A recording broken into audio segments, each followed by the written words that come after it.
So today I'm doing Ask Earl Anything in this studio. This is my monster kit. I've got a special configuration today I'm going to talk about, but this is a Saturday that changed a lot because I started to come in here and record some more drums. I did 2 tracks yesterday and I'm releasing both of them this weekend. One is a 1 in a Million You. The other one is a song by Kathy Tricoli, which had a lot of fun playing that song, Once in a Lifetime Love, which I remember when it came out, I saw her on tour do that song with Keith Edwards playing drums for her and Amy Grant. Pretty wild. Anyhow, this is the studio, and I'm putting some studio footage in here. I don't know if I'm going to use this audio or not. I might. Notice making some changes here. I got all kinds of stuff going on. You got the floor tom on the floor. But the studio's gotten great. I've got 3 drum kits set up. And I think I'm going back to 2 kits only. Yep, still got the Simmons pads out.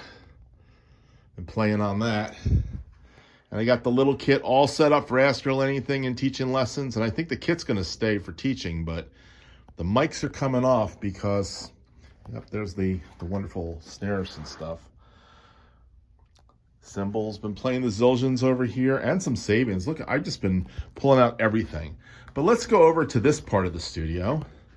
Yeah, I got heads. But look at this mess. Holy crud, what the heck happened? So, got a war zone going on. The Presonus 24x4x2 just took a dump today. It's gone. So no drum covers this weekend. It all stopped on Friday afternoon.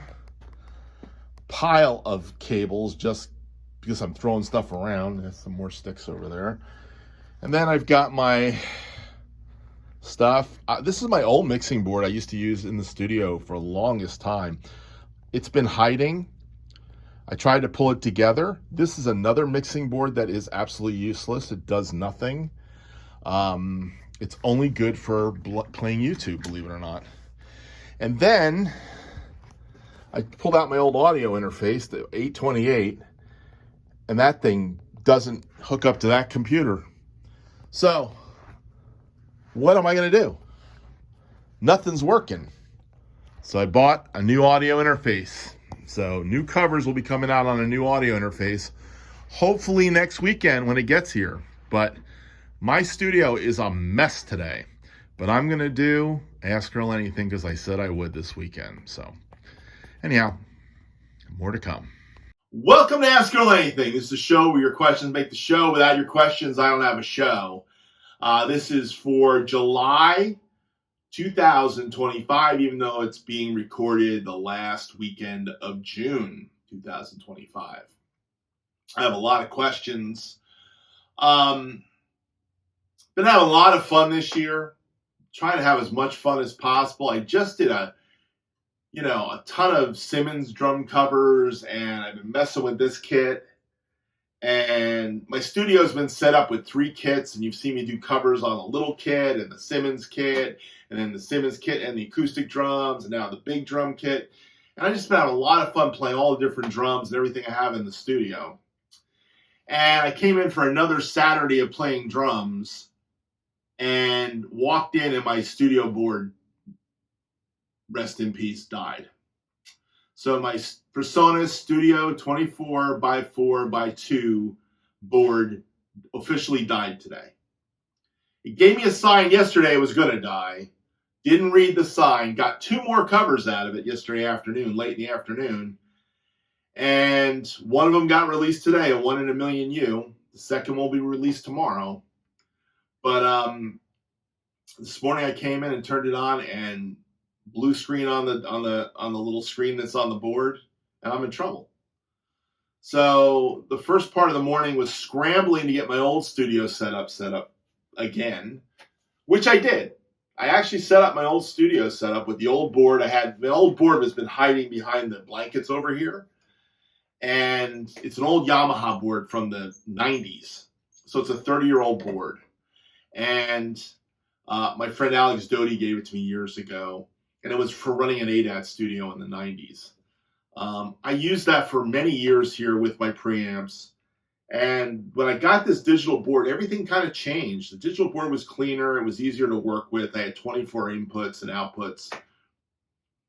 Better routing for mixes, for monitor mixes and stuff. Got very used to it the last 7, 8 years I've been using it, and now it's gone. So I hooked up the old gear, and the problem was the audio interface I had is now 2013. And even though I had the right wire to get into the computer said there's no drivers that are going to work with this. So I couldn't hook the audio interface up. So when I couldn't hook the audio interface up, I was in trouble. So I did yoga with my wife, and I said to my wife, I'm in trouble. The studio's done. And she said, no, it's not. No, we'll figure out a solution, come up with a solution. Called my friend Pat O'Donnell. We had a chat about it. I realized I'd like to go with the Apollo interface, the one that's the Studio Pro interface, but there just is no way I can afford $3,000 for top of the line Apollo interface. So called Sweetwater up, did a little research before I did that. Always do some research before you call Sweetwater, just to preface this. Got on the phone with the Sweetwater guy. I never talk to my guy. I never buy anything from my guy. He gets all the credits for the things I buy, but I never talk to him. Talked to a really nice cat. And basically said, I'm looking at this Focusrite Scarlett 18i20, I think is what they call it. Long and the short of it, I bought it. So I bought it. It should be here early next week. Next weekend, I will put this studio together again. I will have to make a few changes to the studio, mostly being the small kit will not be there, set up and mic'd. That's probably going to be the biggest change to the studio. But I do believe, because I have another piece of gear that adds 8 inputs, that I'll have 16 inputs into the studio. And with the 16 inputs into the studio, that should be enough to do two kits like I've been doing. So I'll be back up and running with Studio A and Studio B. So I'm looking forward to that. I also picked up a student for July, so I'm going to actually be teaching drum lessons. So the little kit's probably going to stay there. I'm just going to pull the mics off of it. But I had a lot of fun with the little kit. I did some covers with the little kit, Crystal Blue Persuasion, and a bunch of little things. But I'm not going to have that set up to do anymore. So probably the big 12-channel Snake's going to get retired too. That's been running that. But I'm not going to touch any of that stuff right now for the time being. Maybe I'll leave that there in case one day I want to plug it in and actually utilize it. That being said, that changed the whole weekend dynamic for me. So I decided I was going to do Ask Earl Anything yesterday. I said I'm doing that this weekend, but I had a couple other covers I wanted to do. So big changes this weekend. Big changes in plans of what I was going to do. Now, I got a bunch of questions for Ask Earl, but I do want to give you a couple other updates of things because life just keeps moving forward. You know what I mean?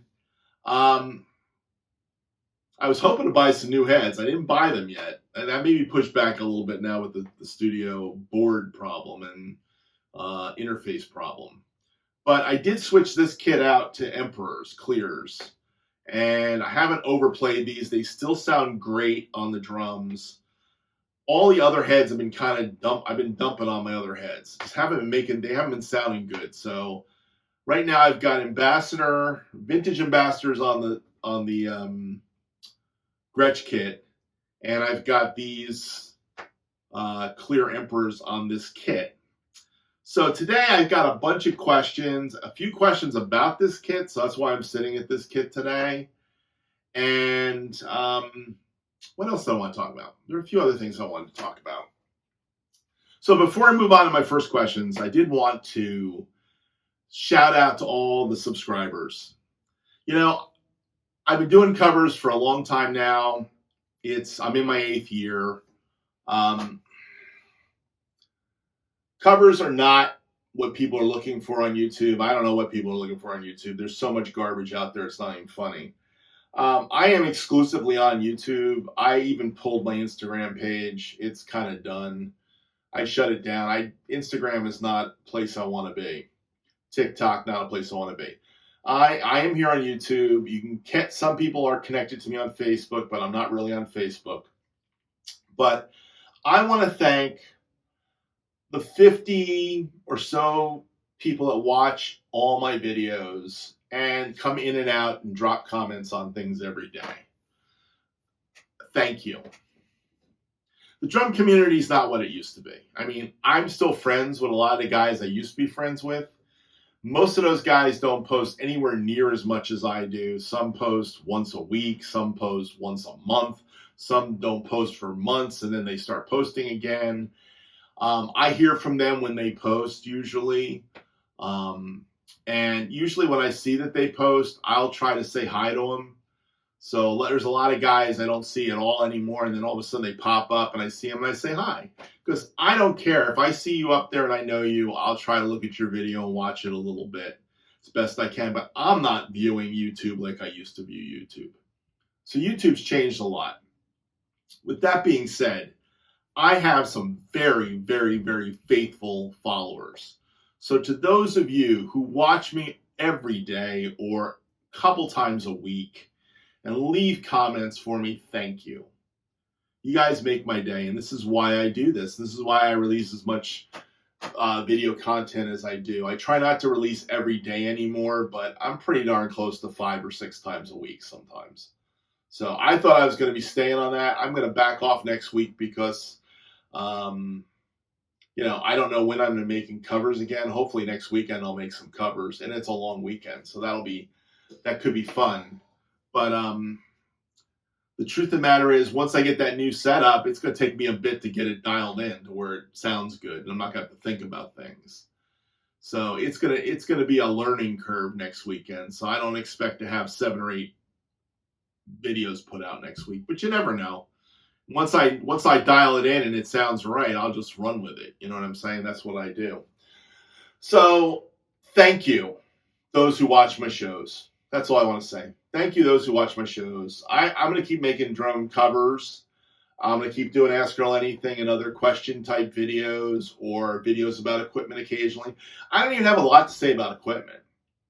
I mean, I might do one on this Scarlett interface because nobody's doing it. This is Gen 4, and it's pretty new. But there's so many guys that do the professional one. I'm going to do the drummer one. The one, like, let the drummers know what's going on with this thing. And how I hook it up to an extra 8 inputs from a Behringer ADA.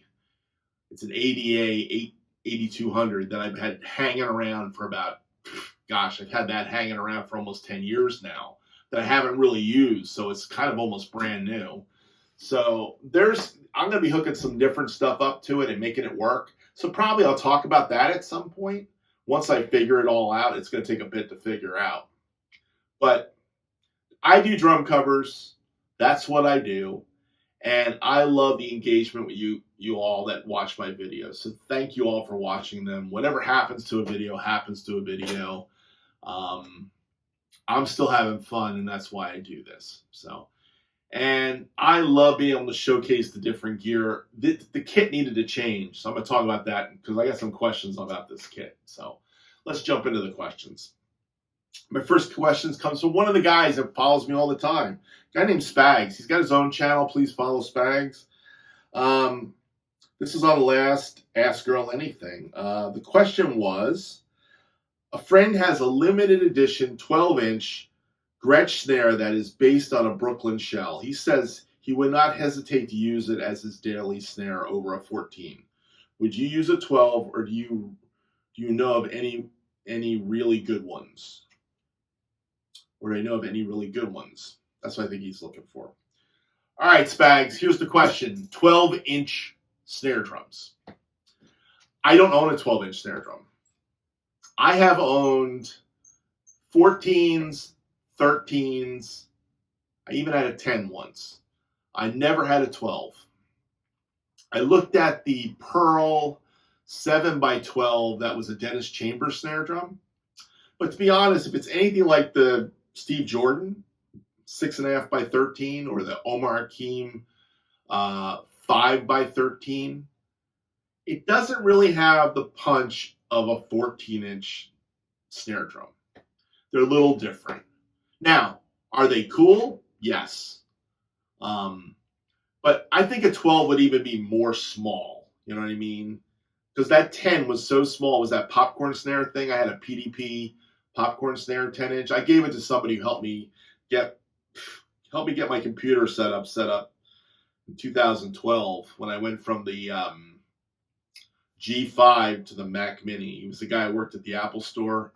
There was a lot of disadvantages to him doing what he did for me when I bought that Mac Mini, but he's a friend of my son's, and he's a drummer, and I gave him the popcorn snare. I said, thanks for your help. So I'm not a big fan of the small snare drums as being the main drums. I've used the Steve Jordan as the main drum, and I've used the Omar as the main drum. But to be honest, I'm a 14 guy. I like a 15, to be honest. So 12s don't excite me. The small snares don't excite me. 13's probably about the smallest I'd want to go for a snare drum. The 10-inch just doesn't do it for me. So the 12, I've never played one. So should you get one? It's a nice drum to have. I mean, it's nice to have lots of drums. I have friends that got lots of stuff. There was a period of time in my life where I had lots of stuff. Actually, I've had lots of stuff come through my hands. I've had at least 25 snare drums go through my hands. I've had at least 2 Superphonics, but maybe 3 Superphonics that have gone through my hands that I don't have anymore. I've had 2 super sensitive snare drums, Ludwig, super sensitives. 1 6.5 by 14 super sensitive. 1 5 by 14 super sensitive that I've given away. I've had snare drums that come through me and then they leave me and they go somewhere else. So when I look at my snare drum history, I've played a lot of different snare drums and they've been main drums for me. But the last 8, 9 years, 10 years, I've kind of dialed in. I haven't bought a lot of snare drums in the last 10 years. Matter of fact, I'm just trying to think of what would be a new snare drum that I bought. Even my Noble Cooley was not new. My Noble Cooley I had, it was just a different color. I sent it back to Noble Cooley to get the color closer to my drum kit. So the only snare drum that I bought new, which was a Christmas present, which was the 6.5 by 14 Black Beauty. So when we talk about snare drums for me, I've been living with the same 11-ish snare drums for a while. And when I get another one, I usually give another one away somewhere. So, matter of fact, my grandkids have gotten a couple drums that have come to me that weren't really mine to have, but I don't know what to do with them, so I hand them to my grandson. So it's good that you have kids to hand stuff to, right? But 12-inch snare drums, they're not my thing, Spags. Thank you for watching every day, though. I do appreciate that. Next question for my last Ask Earl Anything show. This comes from Brent3760. Here's the question. I have a question for you, Earl. What's your opinion on Ludwigs? I have a 90s 4-ply super classic. For new Luddies, I think that's what you meant to say. You said I'd live.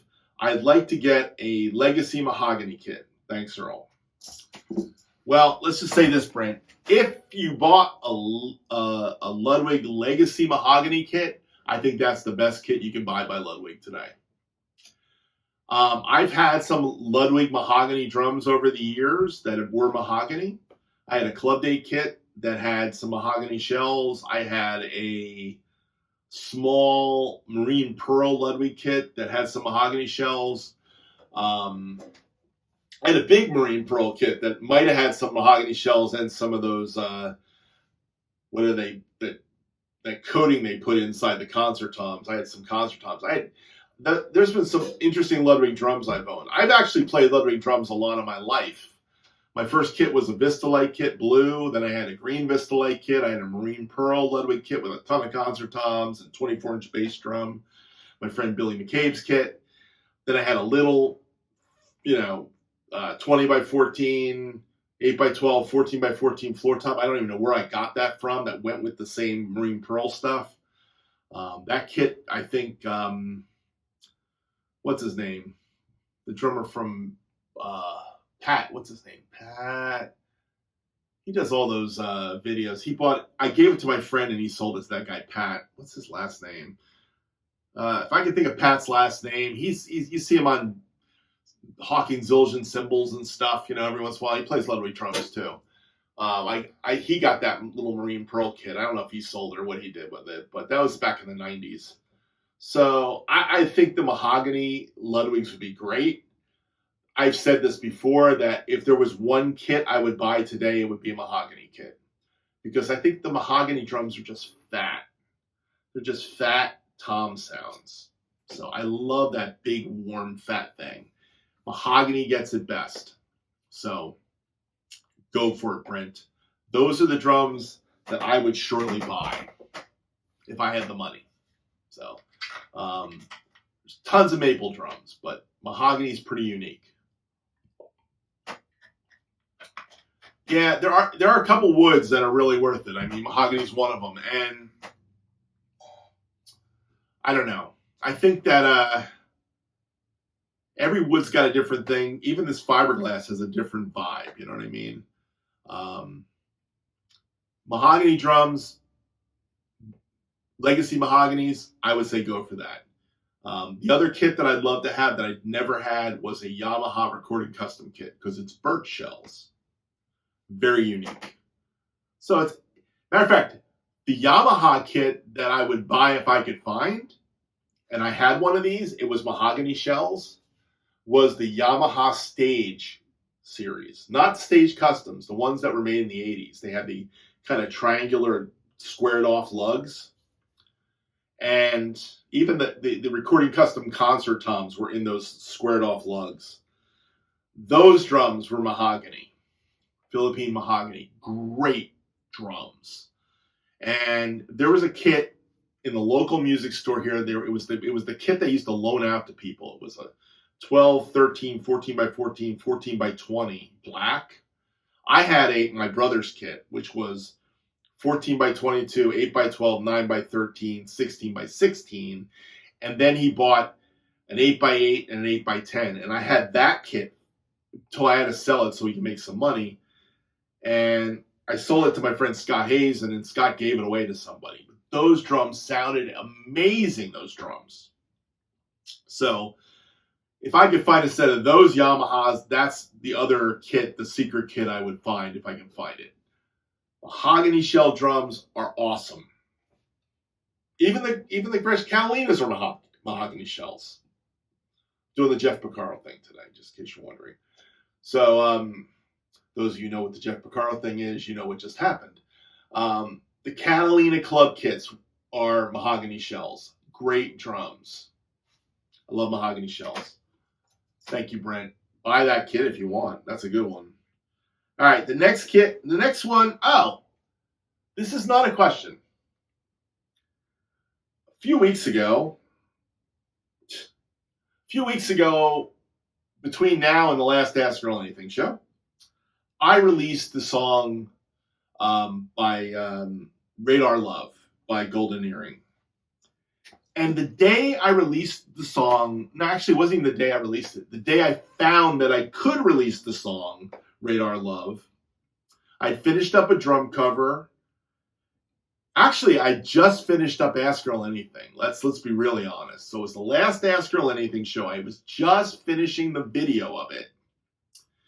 And I went into my block drum covers and I saw that Golden Earrings, Radar Love was available to send out.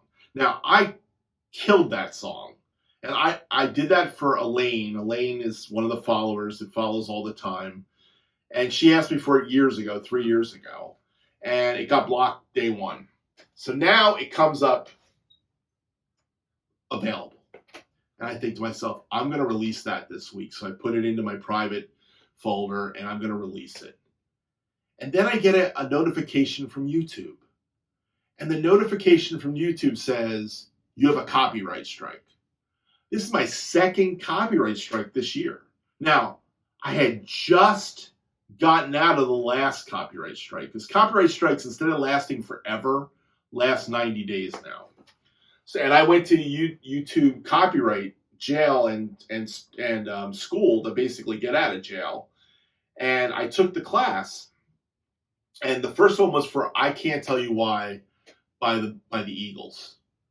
And I can't tell you why I released that video, but I did, even though it said partially blocked. I release a lot of videos that say partially blocked, but this day I released that Eagles video partially blocked, and that video went from the normal 100, 200 in the first day to 1,000 views in less than a month. And it was boom, it hit 1,000, and they hit me with a copyright strike, and they blocked it and took it down. Can't get to it. I have a copy of it, but I can't use it. I wouldn't put it anywhere. So, copyright strike. I figured I'm free. I'm set free of this problem. Golden earring. Put that in my private folder. I'm going to release it the next day. And what comes up? Copyright strike. Who's giving me a copyright strike? The Eagles. I did 7 years ago one of these nights. I had a drumless track, just one of these nights. I did it. It was one of my early covers when I had probably about 20 or 30 subscribers. I put it out, and over the last 7 years, it must have climbed to 1,000, because I don't think it was that high, and they hit me with a copyright strike. Oh, I was ticked. I was so ticked. And then I put out Golden Earring, and I was ragging about it to one of the guys that follows me, who also has a channel. And I basically put that snapshot of my ragging session about that in here so I remind myself to tell you about the copyright strike. Now, what happened after that copyright strike? Well, first off, I went into my channel and I searched Eagles, and I found I had one more video. This was Hotel California. So I had a copy. I had done a cover of Hotel California. It had 545 views. So it's been buried for years. You can't search it. You can't find it. But somebody finds it and it ekes its way up. I deleted it. I have no more Eagles on my channel. So what did I do? Take Eagles videos, even those old ones, and find them and delete them, because they will give you a copyright strike one day when they eke up into some other place. Boy, was I ticked. So I got my second copyright strike, but I'm only showing one in my channel right now. And I only have it for another 60 days. So maybe by September I'll be out of copyright jail again. But this has been the year of the copyright strikes. And I put out a lot of partially blocked videos. So if any of those just want to turn on you and give you a copyright strike, you're done. Which leads me to, do I need, and this is a question for you all, and those who watch this far and hear about this, do I need to start a second channel just so I have my videos out there so I'm not completely, if they delete me or something, at least you can find me like, oh, Earl's here, because I may need to do that. Maybe I'll do it with just my old Ask Earl Anything shows, or my favorite covers that I know won't get blocked. Anyhow, just thinking out loud. Love to have some of your thoughts on that. All right. The next question comes from Jeff Metz. J Metz 66. He says, this was on Roberta Flack, The Closer I Get to You. I've been doing a lot of ballady covers. Some I've done in wedding bands and stuff. This one I might have done once or twice. Concert toms sound great. The hi-hats along with the side stick, very crisp. Here's the Ask Earl Anything question. I noticed you listed the 8x10 tom, but you had the 6.5x10 tom. So I do this quite often. Jeff is the guy that would call me out on what I got wrong in my description on my drums. By the way, if anybody wants to know what the drums I played on, they're pretty close. Go into the description, you'll see what drums I played on. I'll go 5.5x6, 5.5x8, 6.5x10, 8x12, 10x14, 14x16. And I'll list things out. 14x22-inch bass drum, Gretsch, Black Beauty, 5x14 Black Beauty snare drum, and I'll list all the cymbals. And Jeff would basically say, hey, it's not the 18 today, it's the You got the giant beat up. You don't have the 2002 up, or you got the big beat up, not the 2002 ride. So that's what Jeff does, which I love. Don't get me wrong. So he said, so since you had this problem, of those two sizes, which do you prefer? Which one is more versatile overall? I know it's a silly question, but it's come to mind, and I noticed your sizes today. So Jeff's been laying off me this year. But he did this again last week. He said, hey, did you ever answer that question? I haven't done an Ask Earl Anything till today. So 6.5 by 10 or 8 by 10.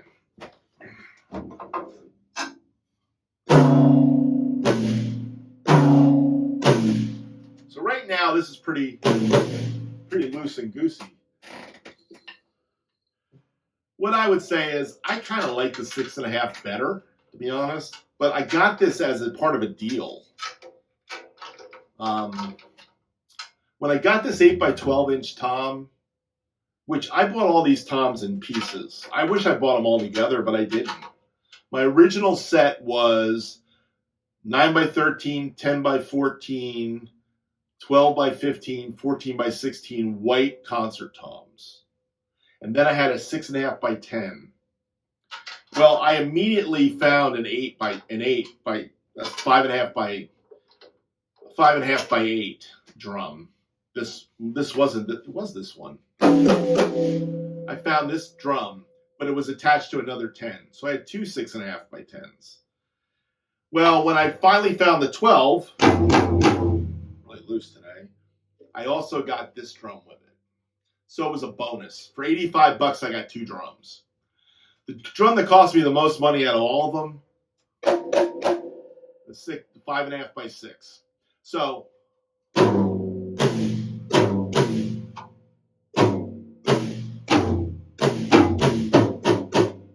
be honest, they get about the same place.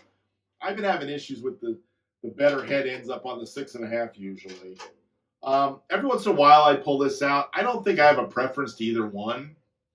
The truth of the matter is I would love to have the long concert toms, like power concert toms, like Nigel Olsson had. But I don't. The 8 by 10 really is not as cool as a 10 by 10. Does that make any sense? Like, I always wanted the power tom, so I always thought the cooler thing was 10 by 10, 12 by 12, 14 by 14, 16 by 16, 13 by 13, 15 by 15, 8 by 8, and then the 6.5 by 6. So the like really all squared sizes. 6 by 6. Well, this is a 6 by 5.5, which is close to 6, and that's the 8. But I have a long 8 for the Gretsch kit, and I have an 8 by 10 for the Gretsch kit.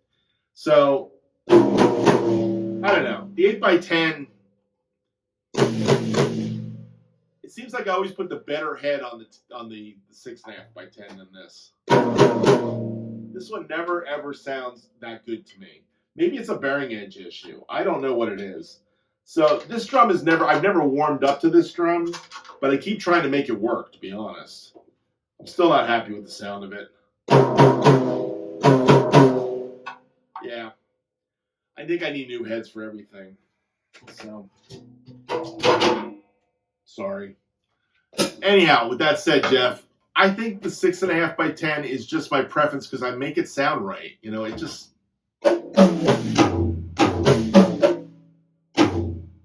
I'll tell you one thing about concert toms. When you get the floppy head thing, it really does sound good. If you guys watched the video 1 in a Million, I mean, that thing, the tom sounded crazy good on it, but everything's really loose. Yeah,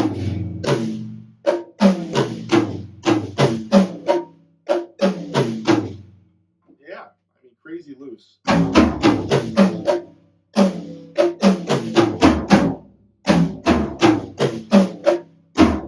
It's always got a little bit of that ripple in the head, but you don't hear it when you get the microphone on it and you record it. Just you don't hear it as much. It drives me nuts though.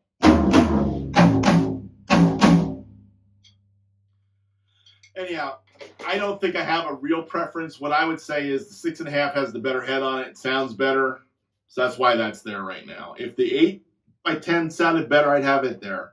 I do think it looks more right, 6.5 by 10, but it's not really the reason why. It's the sound thing right now.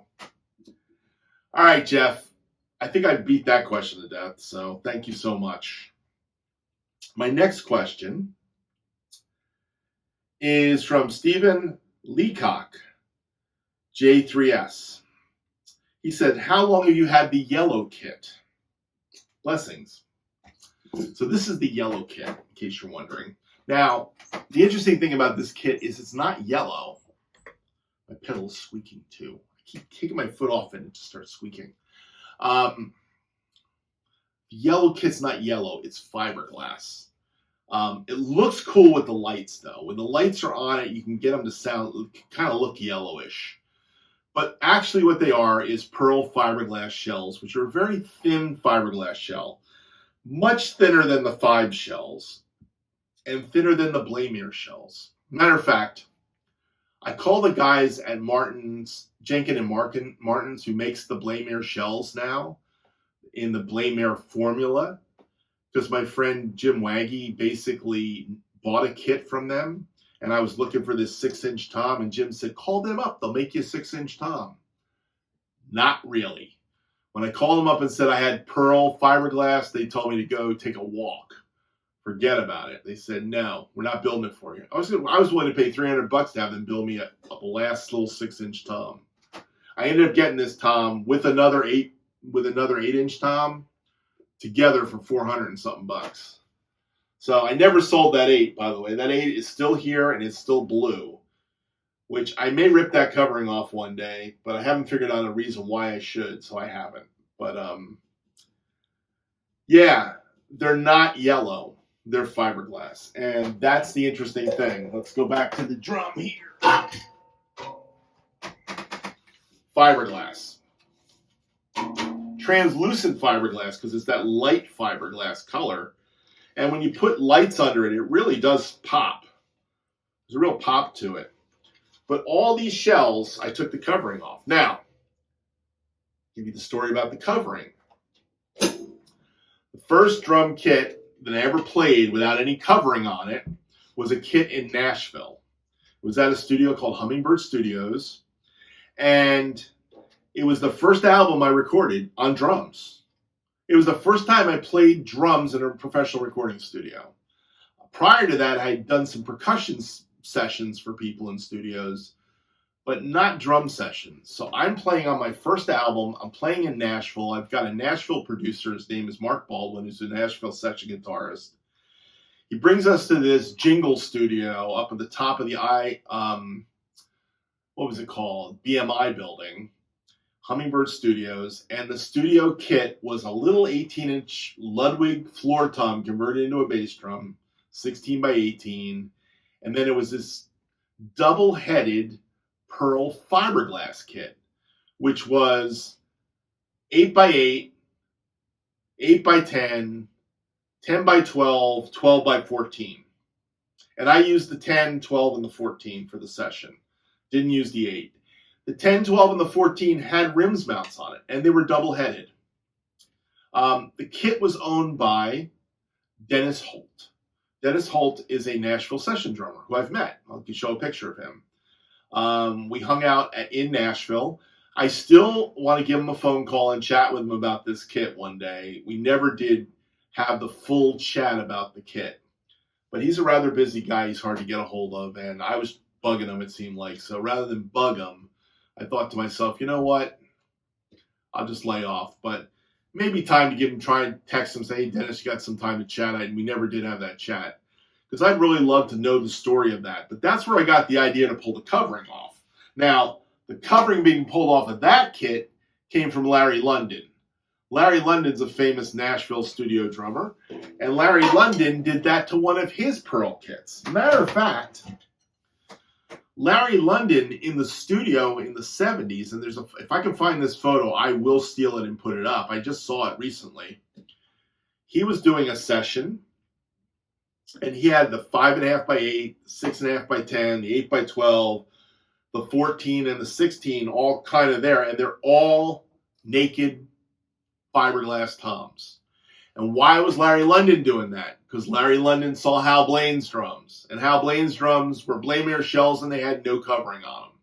So the no covering on the concert tom thing goes back to Hal Blaine, Larry London, Dennis Holt, and then I started doing it for my kit. And the reason I did it for my kit was the white color was coming off. Let me just say this, if the white covering on these old 70s Pearl fiberglass concert toms was pristine, I never would have touched it. I would have had white concert toms. I was quite happy with white concert toms. But they were all ripping and stuff. And one day I ripped on it, it pulled a little bit more off, and I realized how easy the covering came off.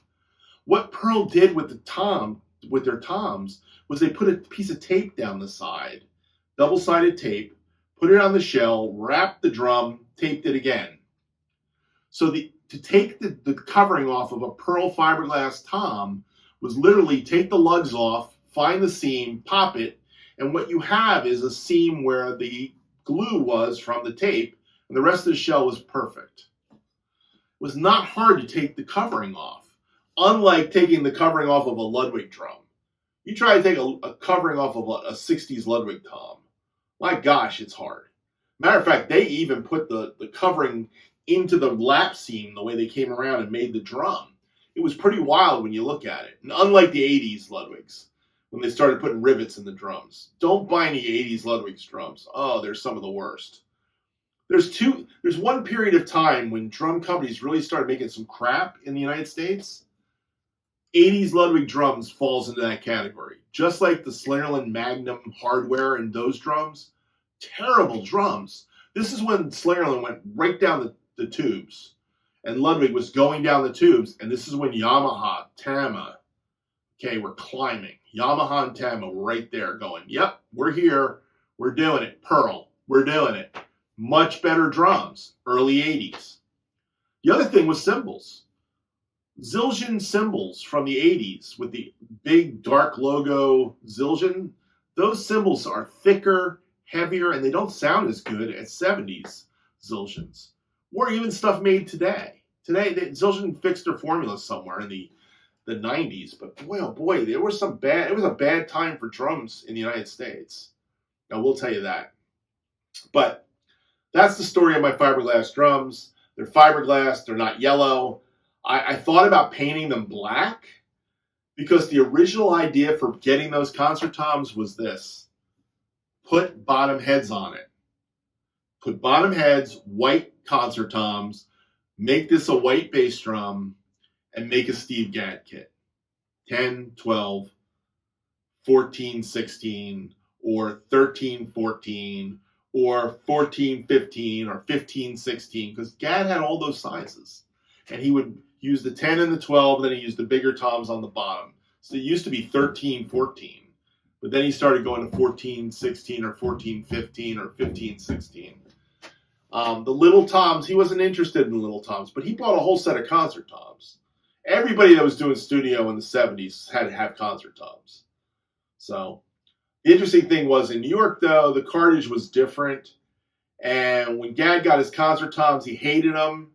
And he wanted double-headed, so he made them double-headed toms. So he took this 6.5 by 10 tom and he put a snare lug, a Pearl snare lug in there. They hadn't done it. I think Professional Percussion probably did it for him. But he might have done it. I mean, I've heard stories of him and Rick Marotta taking a drill and drilling these things. And there's pictures of Gadd's white Pearl kit. It's beautiful. So I thought, I'm going to make myself a piano black, have the finish done by a guy who does cars, and make these toms black. Never did it. So, and I don't think I'm ever going to paint these drums. These are classic drums the way they are. And they've been recorded so many times. I've got hundreds of videos now of me playing these toms. They're out there. So one day my grandkids will either keep them or sell them. And they'll have plenty of videos to show how they sound. So these are amazing drums. They're a lot of fun to have. And I love them. And I'm glad I got the full set. So, but thanks for the question, Stephen. Next question, another one from Brent. He asked 2 questions this month. He said, hey, have you ever played a 26-inch giant beat? I'm thinking of getting one. for when I play at church. CCM music, big cymbals fit together. Let me know your thoughts. Well, first off, I own a 24-inch giant beat, and that's the biggest I've ever played. The problem with the 26 for me is finding a case for it. So if you're going to leave it at church and never buy a case for it and never take it anywhere, maybe that'll work for you. I think it's huge. Now, I have played a 26-inch ride cymbal. I was going to do an album for a guy in, I think he's from Argentina. I forget his name, but I have his Crope cymbals. It was right before COVID. And he wanted me to go to his studio in Miami. And I went to his studio in Miami and I hung out for the day. And I recorded a little bit, just some demo stuff. We weren't really doing anything serious. He had a 26-inch Istanbul ride. It was Istanbul, Agop. Big and washy. He said, I want this cymbal on his session. I said, okay. I wasn't a big fan of it, to be honest. But it was it wasn't a giant beat. So I played that cymbal with the Crope hi-hats, and I said, I like the Crope hi-hats because I had some Cropes. I still have some Cropes. By the way, we'll talk about Cropes in a minute. So I said to him, yeah, I really like these hi-hats. He goes, hey, man, you want to take them home? I'm like, what? He says, yeah, you want to take them home. You're going to do all this session work for me. I was like, well, I plan on doing session work for you, but, what are you talking about? No, just take them. You can have them. They're yours. Have them. Well, I took them home, and then COVID happened. And then the sessions got pushed further and further out. Eventually, he had to go back to Argentina. And he writes me, he says, hey, do you want to buy those Cropes? And I was like, well, to be honest, I wasn't planning on buying them. But I had a feeling this is where that was going with this. And you weren't square with me. Because if you were square with me, I would say, no, just keep them. Let's deal with it. Let's deal with the money when we deal with the sessions. That's the way I do things. I took them anyhow. And it was right before COVID. And I just lost my son that year. This is like 5 months after my son died. So I was like, fine, I'll take these home. And then COVID happened. And everything changed. So I never did his album. I also fixed 2 of his snare drums. So when he wrote me and he called me, he wrote me an email and said, hey, man, what do you want for what are you going to do with the Cropes? You're going to buy them from me. I offered him $300. That's all I could. I said, that's all I'll give you for these is $300. Gave him $300 for the Cropes. And he said, what about the snare drums? Well, I put $100 into the snare drums. I said, well, you can have the snare drums back. I was just going to do this for you anyhow. He never sent me his address, so the snare drums were with my grandson. My grandson's got both of the Fiberglass snare drums, Grovers. So I don't even have them anymore, but I know where they're at. But I didn't send him any money for that. So I guess I paid $200 for the Cropes, which is probably what I would have paid. Because truthfully, I didn't really need the Crope hi-hats. I have a beautiful set of new beats that I love to play. And they sound better than the Cropes, to be honest. Which brings me to the Cropes. I don't know if you guys all know this, but in the last month or so, they came out with a new line of Cropes. So I happened to be in Portsmouth, New Hampshire in the month of May, and I actually played them. I think I talked about it last show. Well, I got a set of Cropes that didn't cost me as much as those new Cropes cost. So all I got to say about the new Cropes is I don't think they're that great. And I don't think I would spend that kind of money for them. But I am going to keep my Cropes for a little bit while longer to see what the value of those bad boys go to. Maybe some point in the year I'll get rid of them. Or maybe I'll have to sell them so I can buy my new equipment for my studio. But I already bought the new equipment for the studio. I did that. I just bought that today. So that's probably not going to sell my Cropes for that. The bottom line of the whole thing is, what I was trying to say is 26-inch ride cymbal, Brent. They're okay, they're big. I'm not a big fan of them. I think a 22 is perfect. But I will tell you this, speaking of the Cropes, this week I pulled out the 19-inch Crope. I have it on the little kit. And I really like the 19-inch Crope as a ride cymbal. So maybe I'm going back to smaller ride cymbals. I don't know, maybe. All right, last question. This comes from Mike M3E. This was on Andrew Gold's Lonely Boy. Okay? I played Andrew Gold's Lonely Boy. Very hard track. I may try that again. It is definitely an independence exercise. Now, my good friend Jim Hoovey, okay, Jim Flies 2, played it too. And he did a great job. I think his is much better than mine, his version of Andrew Gold's Lonely Boy. Very hard track to play, okay? It's got this, what are they called? Jingle bells, sleigh bells is what they're called technically. It has sleigh bells on it. And I saw Mike Botts, who's the original drummer, do this on the Midnight Special, I think it was. Yeah, I think it was Midnight Special. He was playing with Andrew Gold, and he played Lonely Boy. And he kept picking up and shaking the sleigh bells. I could never do that part. I wanted to try it, but I could never do that. It's a hard song to play. So this guy's asking me a question on this song. And he says, has anyone done a drum cover without original music in the background? Which means, are there any guys out there that just play drums only stuff so we can play along to it? There is a guy, his name is Toby, 11 Drums. He does a lot of metal stuff. But to get guys to play this stuff and just give it away like that, well, I got to be honest with you. I've done a couple tracks for people on the internet. I've learned my lesson. I did silly love songs for somebody, shared a drumless track with them, and I never got credited for it at all. And I never saw the video, yet they said they were going to do that for me. So I don't know if it ever came out with my drums on it or with my video in it. So I was included. These are things I've done for free. And I've done sessions for people where I get paid. I put out 50 Ways to Leave Your Lover because I did the track, Paul Simon, and I got blocked. I almost got a copyright strike. So that's out there, and it's used by a lot of guys. A lot of guys use 50 Ways to Leave Your Lover. A couple guys have used Fly Like an Eagle. I did one of Fly Like an Eagle a long time ago, one of my earlier versions of Fly Like an Eagle. That's out there.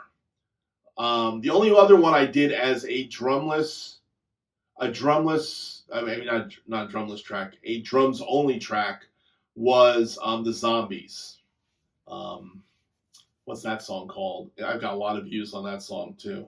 It's the Time of the Season. And by the way, somebody paid me to do that. They said, I'll give you $50 to do it. So to be honest with this guy, if anybody wants a drum track and they want the drum track, okay, and you think of a song, I'll play it, I'll give you the drum track, but you're going to pay me for it. Now, maybe it's $25, maybe it's $50, maybe it's $100, depends on how hard the song is, to be honest. I think I got $50 for the Zombies tune, and I think the person gladly gave it to me too. I didn't think this is $50 enough. I said, sure. The bottom line is, giving away a track like Lonely Boy, which takes a lot of effort to do, by the way, right? It's like giving away freebie drum stuff for people, which I don't think I need to do anymore. If somebody wants something from me, ask me what you want, and I'll happily do it for you. But I'm not giving out free drum tracks to people.